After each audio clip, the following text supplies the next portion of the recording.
അല്ല ശിവേട്ടൻ പണ്ടറ ബുദ്ധിക്കാരനല്ലേ? ഞാൻ ചോദ്യം അങ്ങോട്ട് ചോദിച്ചോട്ടെ. ഒരുപാട് നല്ല കാര്യങ്ങളോട് വണ്ടി ഓടിക്കുന്നുണ്ടാവും. അപ്പം ഇങ്ങനെയൊക്കെ ചെയ്തിട്ടും MVD-യിൽ നിന്ന് എന്തെങ്കിലും മോശം അനുഭവങ്ങൾ ഇതുവരെ ഉണ്ടായിട്ടുണ്ടോ ഇത്രയും കാലത്തെ? പണ്ടേ അവൻ എന്നെ കണ്ടൂടാ. അവൻ എന്നെ പറ്റി വല്ല വിവരങ്ങളും പറഞ്ഞിട്ടുണ്ടാവൂല്ലേ? പറഞ്ഞു. എന്താ പറഞ്ഞേ?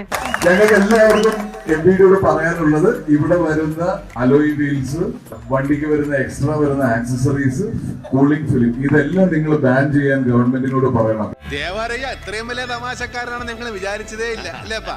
പിന്നല്ലാതെ കാര്യം ഞങ്ങൾ ഈ കാശ് കൊടുത്ത് ഇത് മേടിച്ചൊട്ടിക്കുകയും നിങ്ങൾ റോഡിൽ വെച്ച് അതെ ഇതിവിടെ വിൽക്കുന്നത് കൊണ്ടാണ് ഞങ്ങൾ ഇത് മേടിച്ച് ഉപയോഗിക്കുന്നത്. ഇത് വിൽക്കുന്നില്ലെങ്കിൽ ഞങ്ങൾ ഒരിക്കലും ഇത് മേടിക്കില്ല. ഈ ഫിലിം ഞങ്ങൾ ഒട്ടിക്കില്ല. നീ മരണമാസാടാ, വേറെ ലെവലടാ നീ. ചൂടുള്ളത് കൊണ്ട് പ്രൈവസി പ്രശ്നങ്ങളുള്ളതുകൊണ്ട് പല സമയത്തും നമുക്ക് കൂളിംഗ് ഫിലിം ഒട്ടിക്കേണ്ടതായിട്ട് വന്നിട്ടുണ്ട്. ഇത് ഒരിക്കലും ഞാൻ നിങ്ങളെ മോശമാക്കി പറയുന്നതല്ല. എന്തോ കുത്തി പറയുന്ന പോലെ എനിക്ക് ഫീൽ ചെയ്യുന്നുണ്ട് കേട്ടോ. ഇങ്ങനെ ഒരു അവസരം കിട്ടുമ്പോൾ നമ്മൾ അത് ഉപയോഗിക്കാറുണ്ട്. അപ്പോ റോട്ടിലെന്ന് വെച്ച് അത് കീറി കളയുന്നതിനേക്കാൾ നല്ലത് അത് ഇവിടെ വിൽക്കാൻ സമ്മതിക്കാതിരിക്കുക അല്ലേ?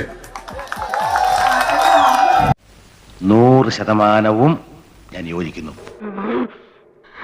സന്തോഷായി, നല്ല സന്തോഷായി.